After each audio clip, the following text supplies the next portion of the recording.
Assalamualaikum warahmatullahi wabarakatuh. Shalom, Om Swastiastu, Namo Buddhaya, Salam Kebajikan.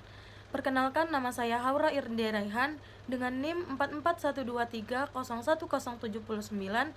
Saya dari kelas C3 Pagi Perkapalan.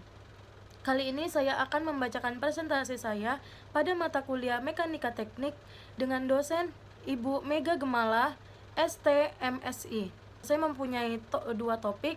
Yang pertama yaitu pada topik pertama yaitu ada statika benda tegar. Yang kedua yaitu ada gaya gesekan. Statika benda tegar. Benda tegar adalah cabang ilmu fisika yang mempelajari tentang keseimbangan dan kestabilan benda yang tidak bergerak maupun berubah bentuk. Statika ini memfokuskan pada analisis gaya-gaya yang bekerja pada benda dan cara benda tersebut menanggapi gaya-gaya tersebut. Pada statika benda tegar terdapat 3 tumpuan, yaitu yang pertama ada tumpuan roll. Tumpuan roll adalah jenis tumpuan yang mampu menahan gaya vertikal namun tidak dapat menahan gaya horizontal. Yang kedua yaitu tumpuan sendi ataupun engsel. Tumpuan engsel adalah tumpuan yang dapat menahan gerak translasi namun tidak dapat menahan gaya rotasi. Yang ketiga yaitu tumpuan jepit.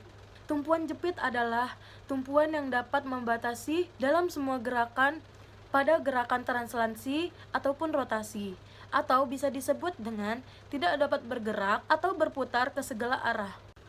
Statika benda tegar, beban atau muatan, atau bisa disebut dengan loads atau loading, merupakan gaya eksternal yang bekerja pada suatu struktur. Secara umum terdapat 3 macam beban, yaitu beban pertama adalah beban terpusat, yaitu beban yang bekerja hanya pada satu titik. Yang kedua yaitu beban terdistribusi, yaitu beban berupa area karena titik seutuhnya juga berupa area. Yang ketiga yaitu beban terpusat, atau bisa disebut juga sebagai beban kombinasi, merupakan beban yang menimbulkan momen. Statika benda tegar untuk beban terpusat. Pada sistem keseimbangan pada partikel, keadaan setimbang tercapai jika gaya resultan yang bekerja pada partikel tersebut adalah 0. Sementara pada sistem keseimbangan pada benda tegar, syarat tersebut masih berlaku dan ditambah momen resultan sama dengan 0. Ini adalah contoh soal untuk topik yang pertama yaitu statika benda tegar. Topik yang kedua yaitu gaya gesek.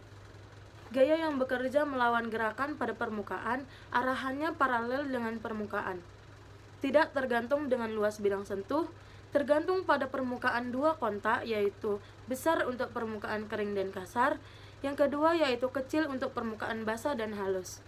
Diagram benda bebas. Suatu permukaan besar, benda yang ditaruh di atas permukaan kasar dengan memiliki berat tertentu atau bisa disebut dengan W, lalu diberikan gaya sebesar F dan didorong ke arah kanan. Jika sebuah benda mempunyai gaya berat sama dengan punya gaya gravitasi atau bisa disebut dengan Fg yang arah ke pusat bumi. Jika sebuah benda mempunyai gaya berat sama dengan gaya normal atau arah ke atas. Gaya statis atau kinetik. Statis adalah gaya gesekan yang membuat benda diam akan tetap diam, atau bisa disebut dengan Fs. Statis terjadi ketika kita ingin mendorong suatu benda, tapi gaya yang diberikan sama dengan gaya statis yang ada pada benda, atau lebih kecil pada gaya statis pada benda, maka benda tidak akan bergerak. Jika benda bergerak, maka gaya statis yang ada pada benda lebih besar pada gaya statis pada benda, maka benda akan bergerak. Jadi, ketika kita ingin menggerakkan suatu benda, maka gaya tarik ataupun dorong harus lebih besar dari gaya besar suatu benda, gitu. Gesekan kinetik. Ketika gaya gesek statik sudah diatasi dan benda bergerak, gaya gesek kinetik menghambat gerakan benda sehingga gerakan benda melambat. Sehingga Sehingga ketika benda didorong ataupun ditarik, maka benda tersebut akan melambat. Lalu di situ adalah dirumuskan pada Fs sama dengan dirumuskan pada Fn atau gaya normal dikali dengan Ws. Ws adalah koefisien genetikan kinetik. Berikut adalah gambar dari contoh gesekan. Yang pertama itu terdapat seorang anak yang sedang menarik sebuah kardus. Nah, ini adalah contoh dari gaya gesek statis.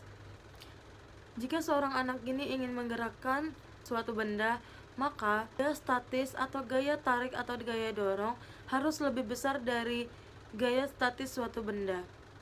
Yang kedua yaitu contoh gaya gesek statis ketika diam.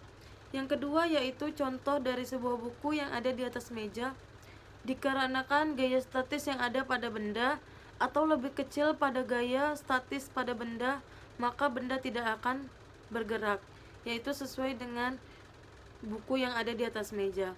Yang ketiga yaitu contoh ketika seorang anak ini terjatuh dari tangga, dia akan berhenti total karena terjadinya gaya gesek kinetik. Lalu dia akan berhenti di permukaan bawah. Lalu ini terdapat contoh soal untuk topik yang kedua yaitu gaya gesek. Mungkin itu saja yang bisa saya sampaikan. Kurang lebihnya saya mohon maaf. Wabillahi taufiq wal hidayah. Wassalamualaikum warahmatullahi wabarakatuh.